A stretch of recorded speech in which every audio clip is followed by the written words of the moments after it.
A victory for Fani Willis and the people who are determined to clean up the streets of Atlanta. Now, a former YSL gang member, current is a much better word. A current YSL gang member who was convicted of murdering an innocent man after a robbery in 2018 in Atlanta, a country club in Atlanta, murdered a father after robbing him. The man chased him down, tried to get the stuff back, and he shot and killed the man, murdered him. He got locked up. He's been in prison ever since 2018, I believe. Now, the man's name is Jaden Merrick, I believe. Merrick.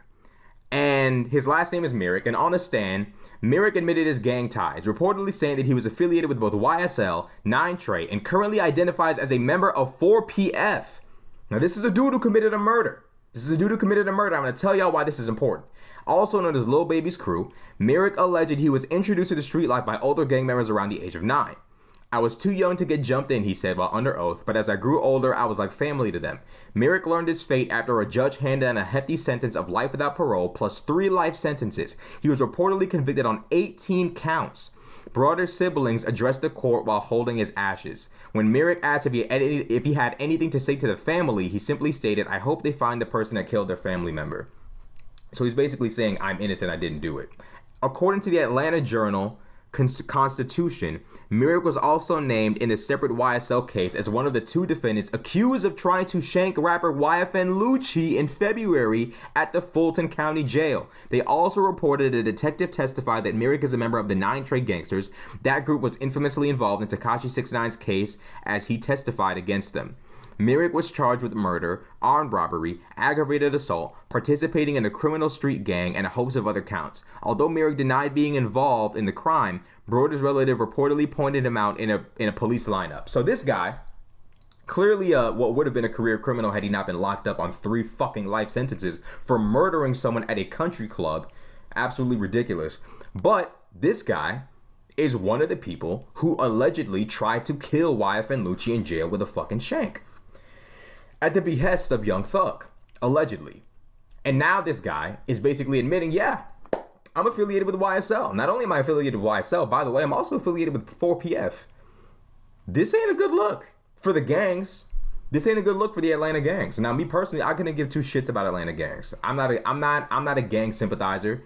I'm not in favor of gangs in the black community. I firmly believe that gangs and black people who like them need to have their own community segued off from everybody else so that, we can see which society works better, which we all know the answer to. But it looks like an easy layup, a score for Fani Willis. Looks like a W for them. They got somebody who was, alleged to have been involved in the stabbing of YFN Lucci, basically saying, yeah, I'm YSL.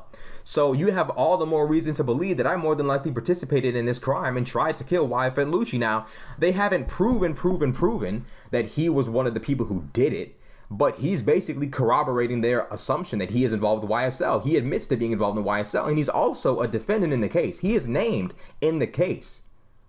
So this is a bad situation for Thug and Gunna, because this guy who's being alleged to have tried to kill YFN Lucci has now identified himself positively as a YSL affiliate.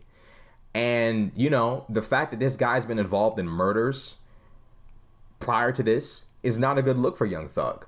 Because now it's like, oh, so you keep company with murderers. Then on top of that, this guy has also admitted to being affiliated with 4PF.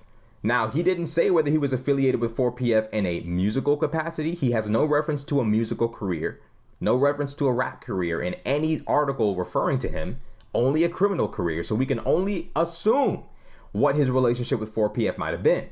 Now, I'm not sitting here praying on 4PF's downfall like some of y'all niggas try to, why you praying on Lil Baby down? I don't give a nigga. I'm not hoping prison on anybody. But if it does come out that you are employing criminals, recruiting young people in the community who have already committed crimes and using them for your own criminal interests, you and that person both need to go to prison. And if it comes out that this kid and 4PF have been doing criminal business with one another, and the only business that I can assume this kid has ever been involved in is robbery and murder, these motherfuckers need to go to prison. Point blank, period. Now, 4PF has already been listed as being investigated by the city of Atlanta and the GBI. 4PF is already under investigation. The question is, are they under investigation for genuine, like, are they really involved in any sort of crimes? Is anything really going to come from the 4PF investigation? We don't know. Fannie Willis has yet to mention 4PF word for word, as far as I know. But this is a good thing. This is a good thing for the city of Atlanta. This is another piece of evidence against a gang that has clearly been recruiting people in the community that have been involved in robberies and murders. It's clear as day. Clear as day. And for those of you who are fans of YSL and want to see them free, I highly encourage y'all to petition the governor of Georgia and ask for a plot of land in Georgia where y'all can have your own community where, you know, murder is legal, robbery is legal, rape is legal, calling the police is illegal, snitching is illegal. Create a community and a society where crime is okay. And have your own area. But for those of us who want to be able to go to the store, who want to be able to go to the mall, who want to be able to live a normal life, this shit here is unacceptable. Absolutely unacceptable. Completely. And Young Thug's rap status shouldn't absolve him of any sort of responsibility to the community, to the city, to the state, to maintain a peaceful environment for everybody. So at the end of the day, I hope that justice is served. I hope that everything is properly taken care of by the justice system, that people who are genuinely guilty are convicted and those who are innocent are let free, and that the community is cleaned up. And this is what it's going to take. It's going to take RICOs, it's going to take snitches, it's going to take all types of shit to clean up the community. It's unfortunate that we still got people talking about free YSL, free YSL. No. Let's wait and see if YSL is genuinely innocent. I doubt it after 7 years of investigation, but they very well could be. Let's wait and see if they're innocent. Then we can talk about free YSL. But it stings. It stings so much to see people who are grown adults talking about free YSL. It's unbelievably embarrassing. How do y'all think other communities perceive us? How do you think the country looks at the black community when they see black people sitting there watching rappers who terrorize their own community get locked up, and the instinctive reaction is to say, free that nigga? How do y'all think people within the community feel watching that? And how do y'all think people outside the community who have power over us feel watching that? We got to get our minds right. This shit is psychotic. This shit is crazy. That nigga's instinctive reaction to someone being locked up for some violent, heinous shit is free that nigga. But you can't make this shit up. It unfortunately is what it is. Like, comment, subscribe. I'm out.